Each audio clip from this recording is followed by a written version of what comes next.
Check one. Blog Talk Radio. Here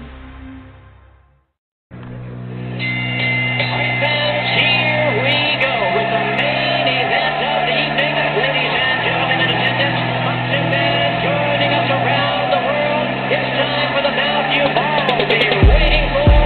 Finally, it is showtime. Here, man, we dedicate our life to this sport. We do thousands of sit-ups in camp. We run hundreds of miles, for the ones that take it serious. And we just dedicate ourselves fully to our craft, man. We watch tape. We have attitude. We rooting, and we go into that fight to lay it on the line.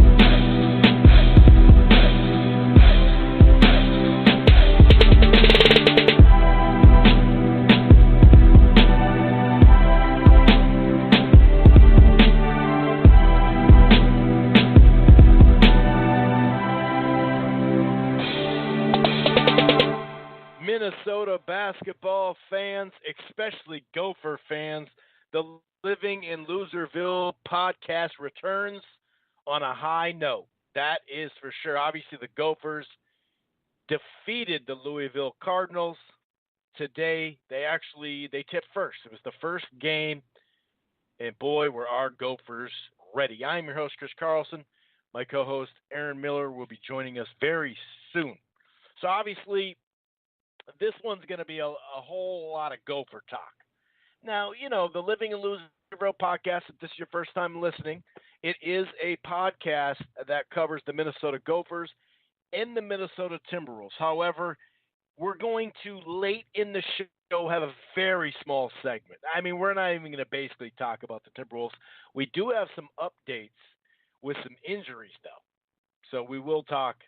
We'll talk a little bit of injuries and whatnot, but we're going to spend our time on these Minnesota Gophers who ended their season on a 4 out of 5 game winning streak. I guess 4 out of 6 if you count that Michigan lost in the semifinals. But it's just the second win in the tournament since 1997. And you know what? You got to push it back further. I saw that stat today. Second win since 97. Nope, that's not true because remember that didn't exist. So we got to go early 90s before we since we've been winning actually in the tournament. So very, very great performance by the Gophers. We're definitely going to break it all down. Like I said, though, if this is your first time listening to the Living in Loserville podcast, it streams live right here on blogtalkradio.com/Rope-A-Dope Radio. So the Living in Loserville podcast streams live right here. It's under the Rope-A-Dope Radio podcast umbrella. It's basketball, it's football, it's boxing. And it streams live at archives. It's basically like the headquarters. However, you can find the Rope-A-Dope Radio podcast to listen to the Living in Loserville podcast on iTunes, Player FM. Get a lot of listens from there. Same with TuneIn, Spreaker, Stitcher, all over the place. We're also part of the Grueling Truth Sports Podcast Network, and that can be found on iTunes, Spreaker, Stitcher, all that stuff. They're also available on iHeartRadio, and you can stream it on Spotify. So check out the Living in Loserville podcast on the Grueling Truth Sports Podcast Network. Got a whole lot of shows, basketball, football, boxing, baseball, everything in between. Head on over to gruelingtruth.net. That's the gruelingtruth.net. And by the way, you can listen to the podcast right there at the website.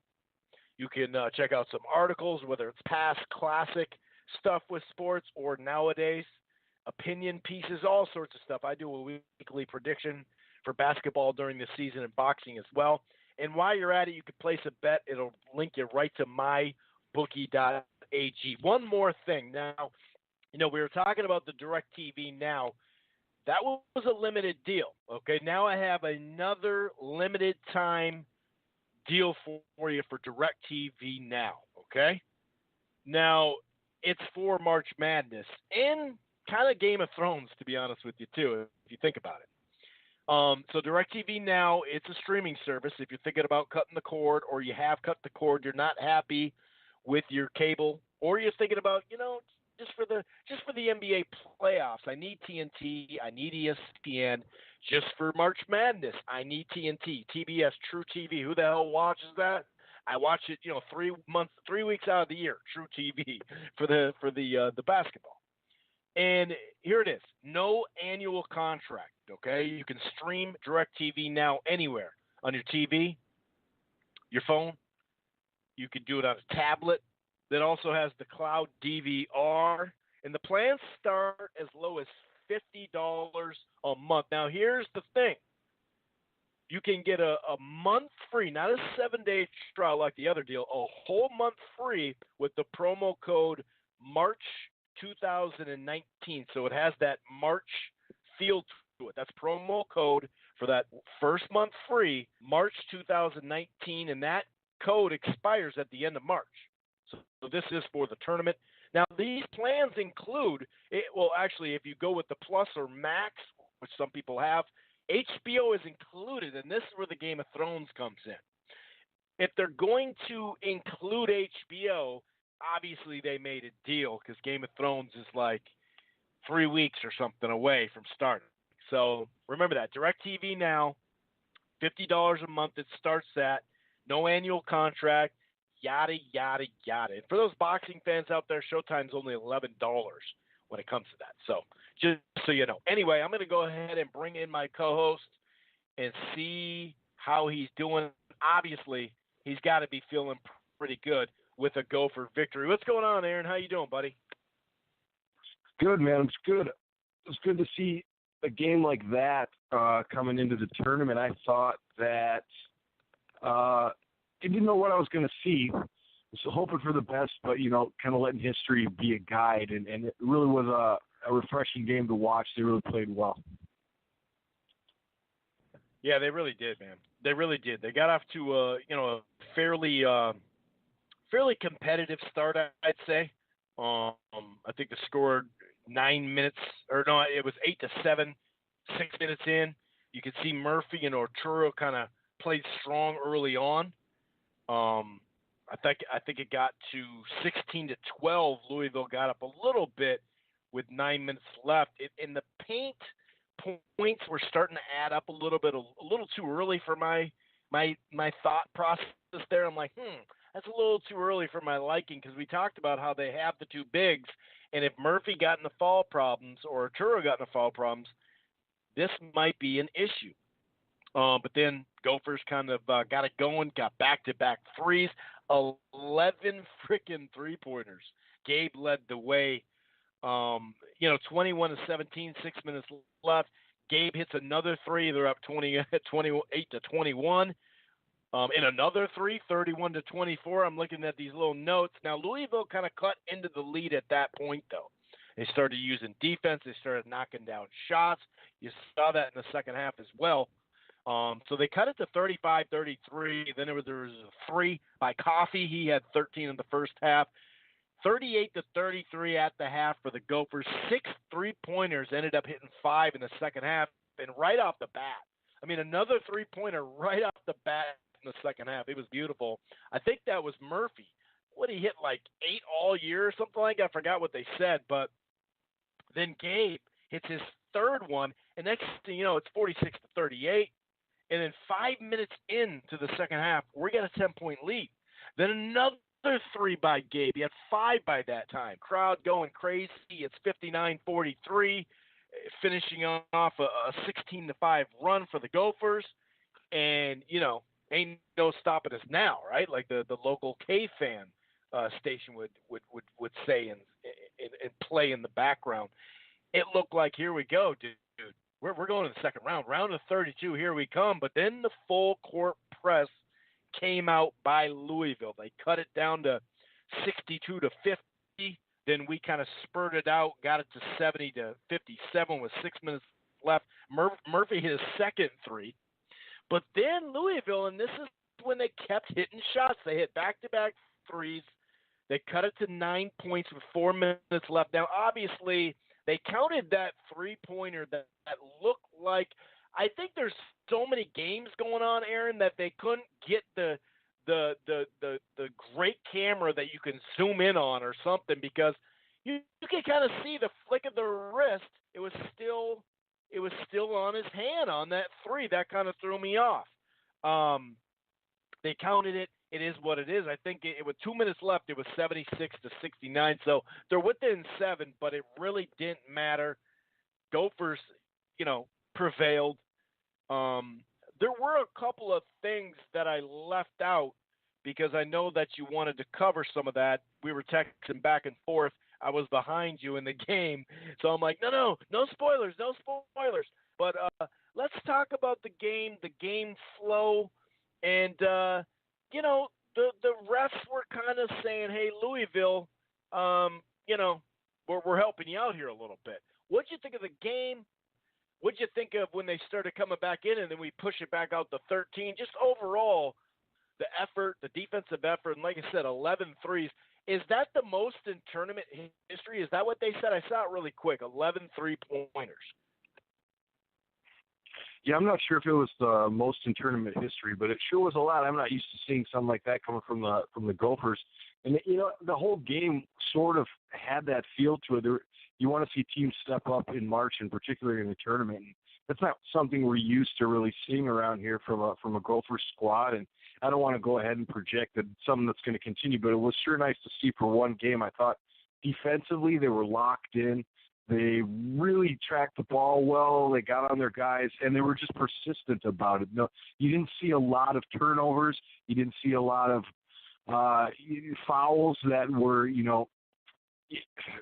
stupid. I thought some of the calls from the refs were a little ticky-tacky going towards us, especially down in the late second half and into the beginning of the third quarter. It just seems like the referees were really trying to keep that game close, and they did a good job. And we were up by 19, and all of a sudden the lead's cut down to 9 again, and then maybe even a little bit below that. And, yeah, that call with the three-point shot, I could see the fact that the red light was on, and you could see it, and you just kind of had a feeling that was going to go Louisville's way. And then, of course, they had the out-of-bounds play later that was the same kind of way where it was like, I think that did go out on Gabe, but it was, it was a pretty touch and go there, and you just didn't really know. Yeah. I thought that we were getting beat up pretty hard by Louisville. They were banging us around a lot. In fact, Murphy and Kelcher went down. Just for some pretty hard fouls, and it just seems like we couldn't get a foul once we got the lead. And I guess that's the way it goes in March sometimes. But, it just was like getting a little irritating that I thought maybe they're trying to keep the game close, first game of the tournament, something like that. So I thought overall, though, the Gophers played exceptionally well and really surprising offensively, hitting those three-pointers. I hope that continues. I thought Coffey was really important. He came out and seemed steady. Seemed driven. He seemed like, we were going to win that game. And, I kept waiting for the bottom to fall out, and, it didn't this time. It was, almost did. I mean, it got close right around that 7-minute mark in the second half where it was going to start being a free throw shooting fest, and we weren't hitting free throws at all. We really need to improve that going into the next game. Yeah, you're right.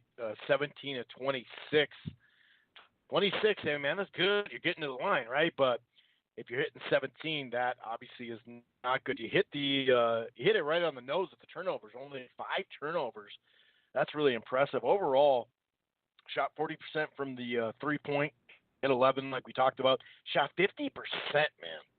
That was nice. And they took a bundle of threes, just were a little short than us. They hit their free throws. But overall, once again, another game though. This is the second win in a very short amount of time where we got no points off the bench. 0, nothing. They didn't even take a freaking shot. I was just looking at that I didn't realize that part. No shots. Not one shot. Now, did they get us hurt? No. They didn't get us hurt, but that's a little weird. But a nice spread. Starting lineup here, 24 points for Gabe. 5 of 11 from 3. This dude has just been on fire. He led the team with 8 rebounds, but Coffey, Orturo, and Murphy all had 6 rebounds as well. And, it's a 40-minute game, so that's telling. Just a good all-around performance. Now, Murphy, with the back issue, he says he's going to go. We'll figure it out, but that's a little weird. That could especially when we're going to go against some real deal bigs. You know, we think Louisville had some nice bigs. Michigan State's got some bigs.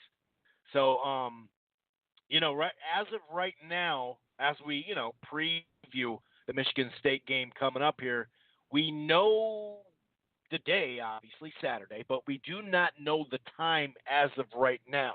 Maybe that will change, but that I don't know. I doubt we'll go first that day, but then again, maybe they'll set it up that way since both went early in the day, not quite as early as us. It was the first game, like I said, of the tourney. So we got things started correctly. And Louisville was a good club. They're not what they were a handful of years ago for obvious reasons. But a quality win, man. And the really we started the season very positive, very up and down season. There was moments where you're like, okay, we're 6-4 these last 10 games, and then we lose 4 in a row. You know, but we got it back, and we got even more than we needed down the stretch. And obviously, we were seated low a little bit anyway, like you were talking about too, maybe a 7-8 or something like that. But it is what it is. We got the win. We were a 5-point underdog and got the win. And you knew the Gopher faithful will come out because it's so close, Des Moines. And now, you know, there's going to be another layer of people going down there because, you know, these are new tickets now available. And there's going to be, it's a Saturday, so you can just dip down. What is it, 4 or 5 hours? Just dip down there real quick. It's something in our youth that we definitely would have been like, hey, you in? Cool, I got work off. Let's go. But overall, just a great performance, man. Really, really happy the way this club's come together. I'm not even really worried about the round of 32 in my head. I'm gonna appreciate it. And here we are, another game on Saturday in front of a national audience.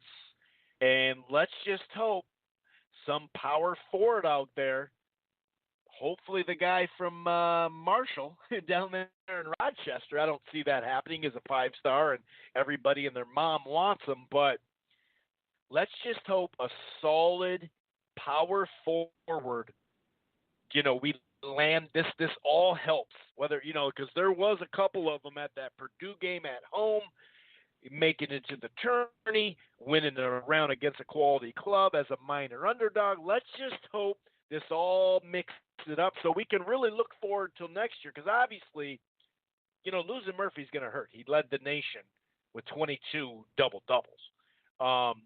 We're going to have some improvement from some young players, no doubt about it.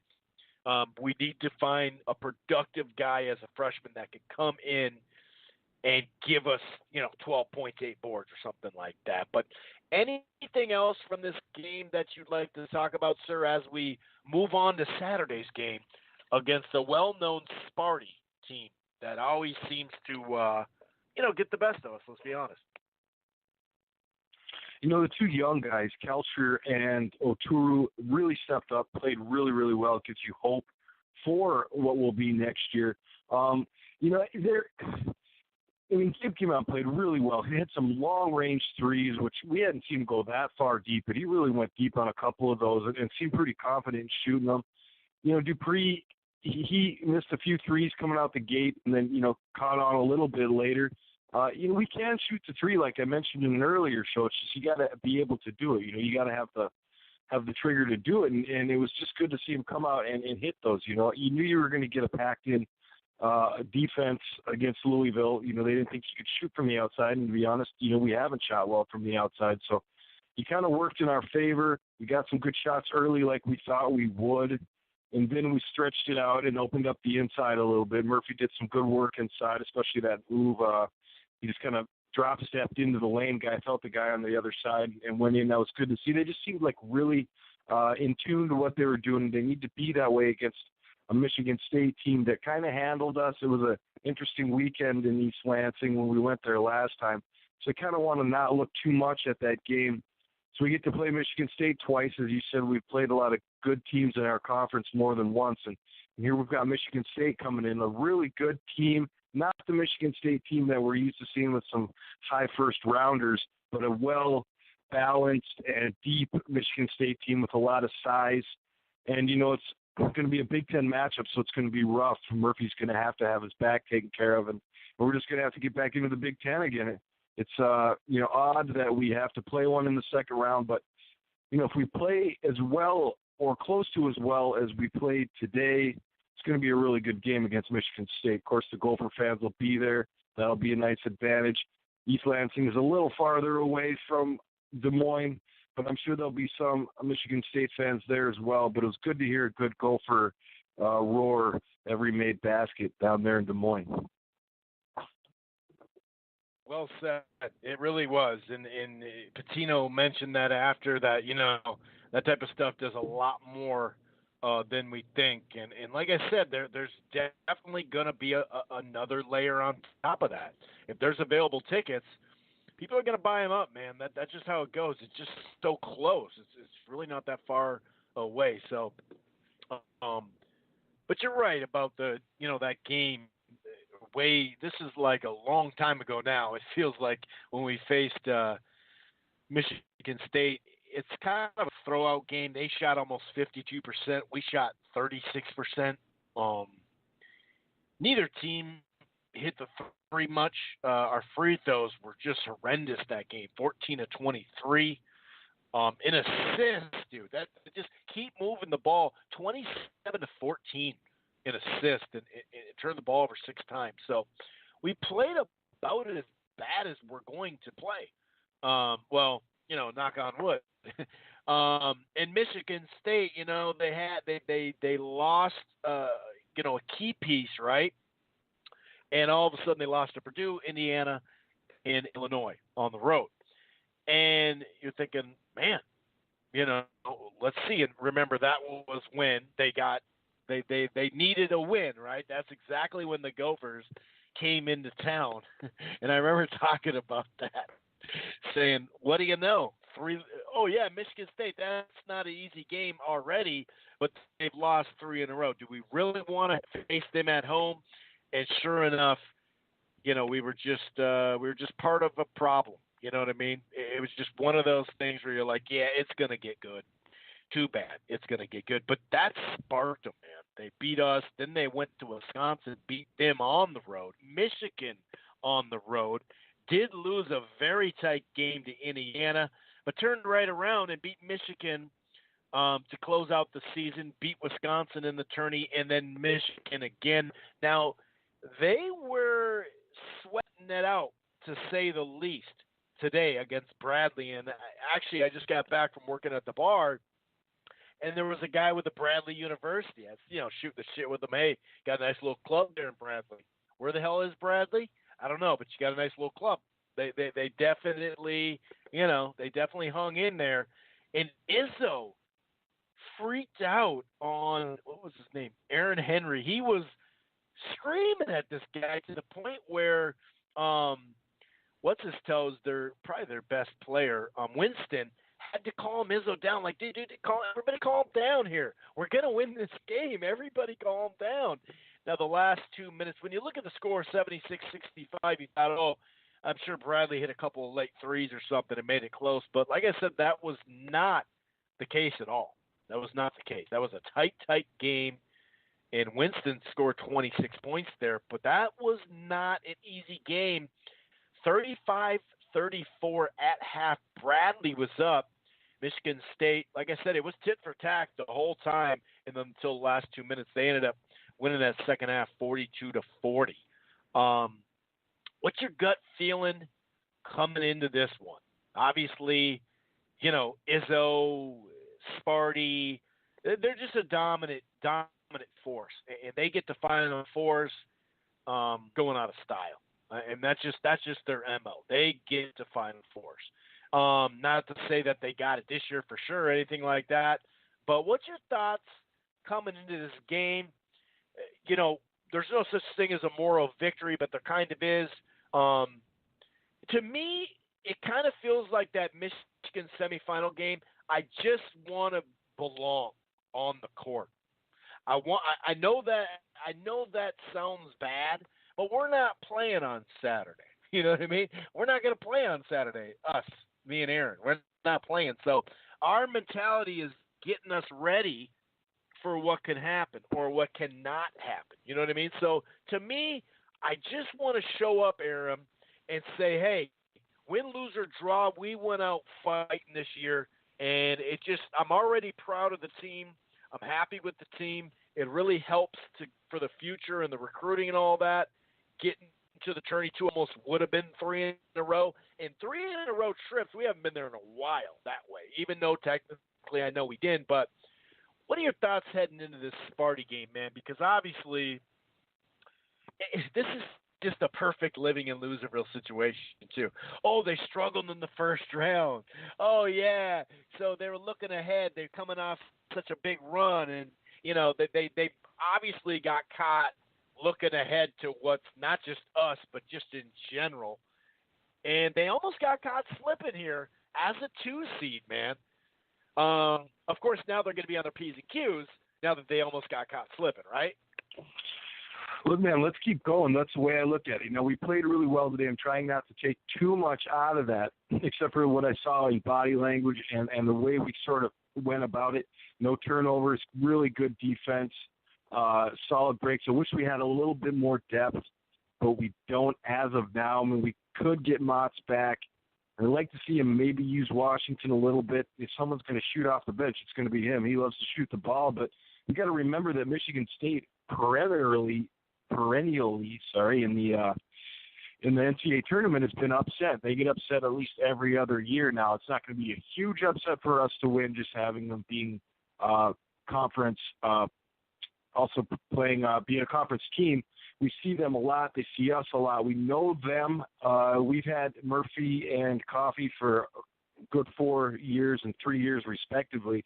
So they know what they're going to see. What they haven't seen is us play like we played today. If we play like we played today or something similar to that, maybe not 11 threes, but, 6 or 7, and we continue to pound inside, get a little bit of something from Mott's, maybe defensively or offensively. I'm not expecting him, obviously, to have 20 points or anything. I'm just expecting him to be a presence against what they got, and at the very least to be 5 fouls.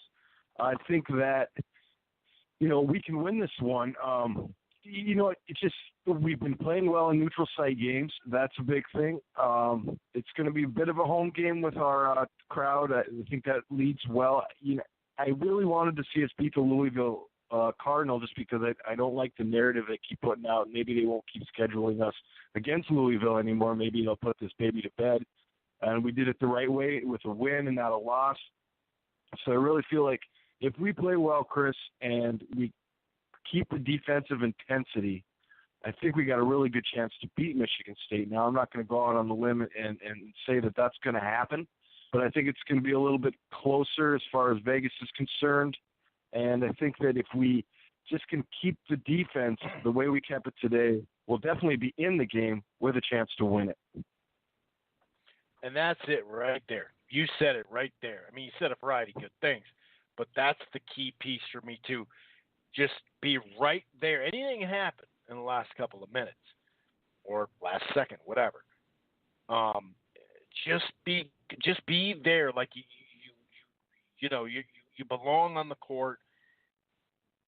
Be right there, and then leave it up to what happens. And then I just want to compete, man. I really want to compete. I know that sounds funny, but I just want to compete and be into that game. Now, something you said about the Michigan State Sparties, the last 2 years,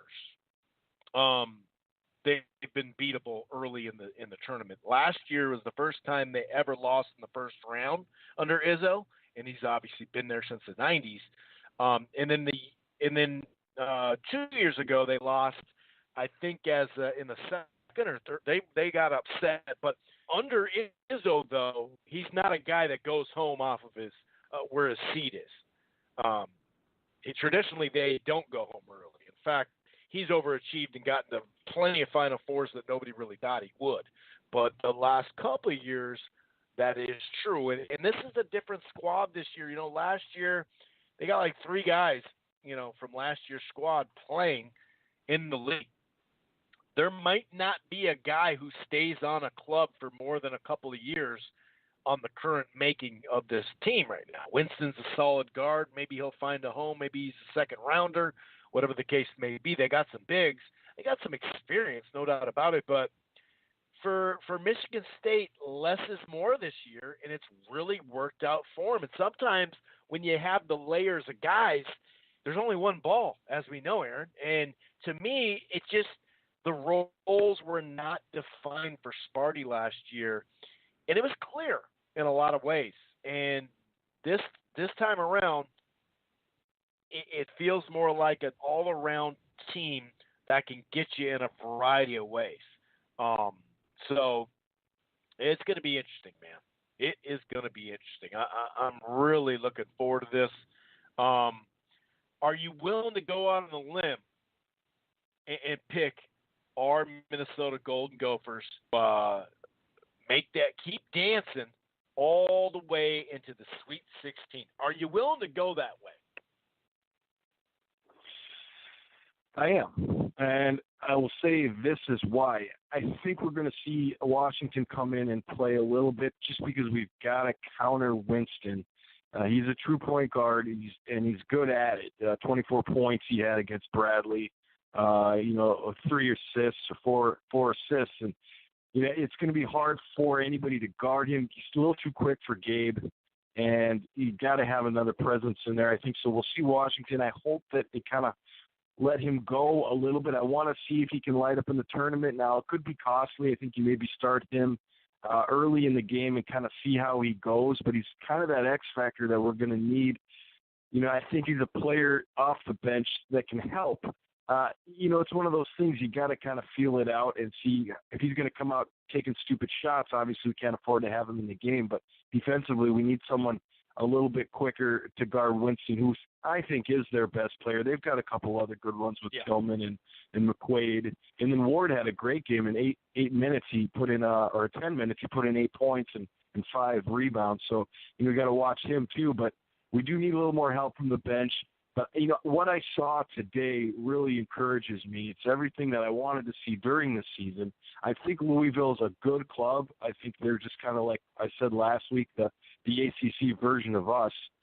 So I think that if it's a quality win to beat Louisville, it gives you momentum. I like to see that, and I want to see this continue. I want to see no turnovers. I want to see the defense continue to be there every possession, and I also want to see the shooting continue. Now, that's a lot to ask.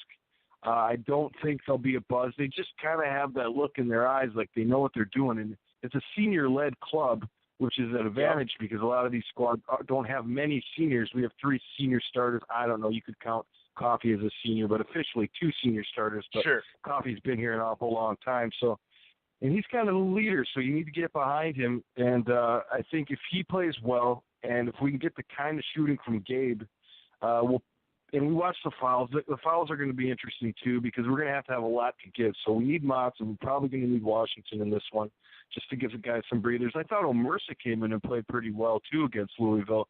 Gave him some good minutes, didn't take any shots, but with a lot of energy, good rebounding, and played well defensively. Keep the defensive intensity, continue to make the shots, and I think we can see the Sweet 16. Man, that would be great. I'm going to call for a very tight or a competitive tight game with, maybe 4 to 5 minutes left where the game's on the table. And unfortunately, I'm going to go with the Gophers falling in that one. But confidence-wise, they're not worried right now.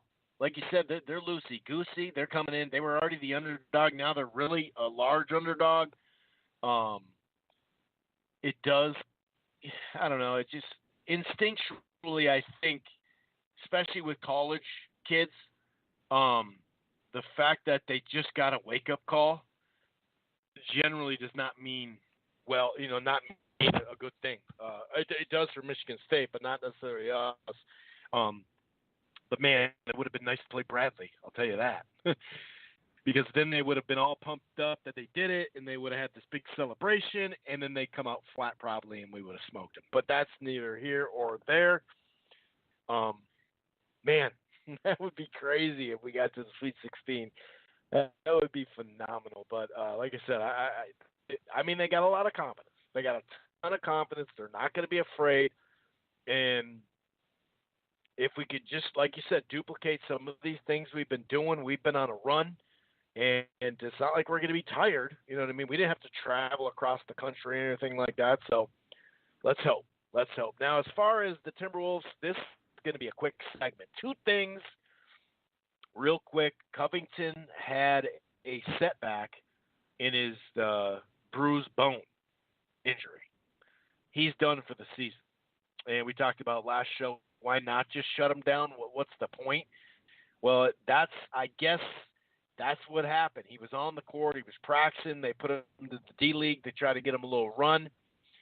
And because we kept hearing after the break, it's just a matter of time. And he had a setback. So what's the point? Now what's the point? Let's just sit him the rest of the year. Still got him for 3 years under contract. It just sucks because it would have been nice to see the mixture of lineups. It just his, we're talking about the defense of the Gophers, his intensity. And also Rose has a little elbow issue. He's done for the season, Rose. So that's not a good look. But since we last talked about our Minnesota Timberwolves, they've lost 3 in a row. And this was the heart of the schedule to close that we knew we needed to do better heading into this one so we can get some confidence and just get some wins. But we knew that, this is a while ago now when we were talking about it, not last week or even the week before. But we left off on Denver, losing to Denver and losing to Utah. Well, we added another loss to the Rockets, which we were in that game for a bit. And then same with a home game against Golden State. And, to top it off, we lose tonight on the road, of course. Closer game, 113-106. So, yeah, I don't really know, what more we can cover with this club right now. I don't know what to say. Do you have anything to add to the Timberwolves talk as we speak? Because, it's obviously it's been a rough one of late. We can look at, you still have Cat putting up, really, really great numbers. Just tonight, 21, 6 assists, 16 boards, 2 blocks, threw in a steal, got to the line 5 times. Didn't shoot great, but still, pretty damn good. He had a great game, the other night too, 26 and 21. The guy's doing it, but just as an all-around team, whether it's the players that we have playing or the ones that we're still kind of, they're not going to get back now, but we've obviously had some issues on and on the second half of this season. Anything that you'd like to cover, Timberwolves oriented, before we shut this puppy down, sir? Well, we sort of called it, Chris, about the whole Covington situation. Covington has got a setback, and furthermore, it has really just been a setback this season. And then you go ahead and you sit Rose and Teague till the end of the season. Yeah, in the grand scheme of things, that's probably a good idea. But then you got to think about, this is what we got a few games left, and we've really kind of not the second half of the season. It's kind of been without Covington, Rose, and Teague, just in different spots the whole time. So we got to get that situation figured out. And it seems like we're not far from the bottom 4 as far as the lottery is concerned. So we got to take a look at that as well. I don't remember exact number, but I know we're not far from it. It's actually a possibility to get in that bottom 4. And we didn't start the season thinking we'd be talking about the bottom 4. We thought maybe we'd be talking about hopping up and trying to get a 4 seed, but we're not going to get that. And it's frustrating. We've kind of covered everything. It's going to take a lot this offseason to really get this thing turned around. I noticed they're trying to sell season tickets for next year, and that's got to be a difficult sell. So, it's a lot up in the air, and you're going to get a little boost from whoever you get in the draft. But we really need to see some kind of good news coming out of the Timberwolves this offseason to get excited for it next year.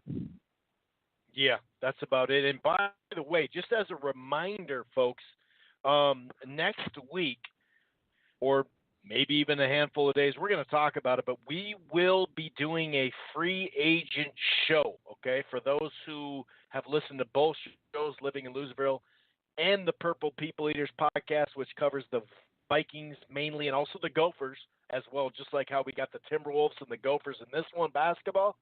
Well, if you haven't heard it yet, it is called the Purple People Eaters podcast, okay? We did it, during the football season, obviously. Very soon, could be, really don't know just yet, but we are going to do a free agency show, and obviously now they have they got a guard signed. There is a guard in the – now we have two guards on our team, Isadora and Klein. And this made me think about mentioning this real quick. Marcus Sherrills, after 9-year run with the Vikes, is officially gone. He is gone. He's headed to the bitter rival, I shouldn't say that, not the Packers, but the Saints. So Sherrill is gone. Marcus Sherrill's gone. We knew at some point it would happen. Now we don't have to wait to become a camp, because if he makes it to camp, he's making the damn roster. That's just how he rolls. But good for him. He's trying to get it. He's trying to do what he's got to do. So good for him. Obviously going to Minnesota as well. But yeah, we're going to talk about free agency. We're going to have a whole show on it. So just keep an eye out for that. It'll probably be next week. I'm not totally sure when it will be, but now that we've at least signed a solid offensive lineman, we're starting to see some of this stuff, take place here. So, take shape, I should say. So we'll definitely be back sometime soon to do a Vikings podcast, just so you guys know. We'd like to let you know, just like we talked about, Gophers and Timberwolves basketball at the end of the Purple People Eaters podcast run near the end of the season, just to kind of let you guys know what's coming. And so, yeah, we'll do that. And then we'll also later in the year, sometime after the draft, we'll have a draft show too. So for the Purple People Eaters podcast. Anything else, sir, before we get the hell on out of here? No, I just don't know what we're going to do in late August with the will Sherrills make it, won't Sherrills make it. I mean, we're going to need a new storyline. Right. They did sign Amir Abdullah, so I think that kind of was the writing on the wall for Marcus. But Marcus has been awesome, and it's always been nice to have a dependable punt returner, guy you know is going to catch the ball and not make stupid mistakes back there. So he moved on to the Saints. So the Saints got three of our guys, Murray, Sherrills, and Easton. So good luck to them, and we'll get that filled up. Klein looked good, third-tier free agent, another body in there. It really makes the draft seem more important, so excited for the next Purple People Eaters podcast.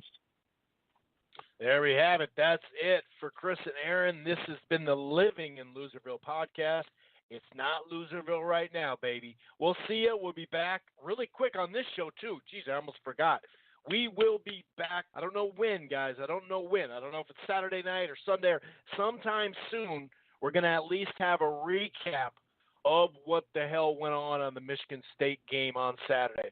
Go Gophers. Beat Sparty. Let's get to the Sweet 16. Peace out.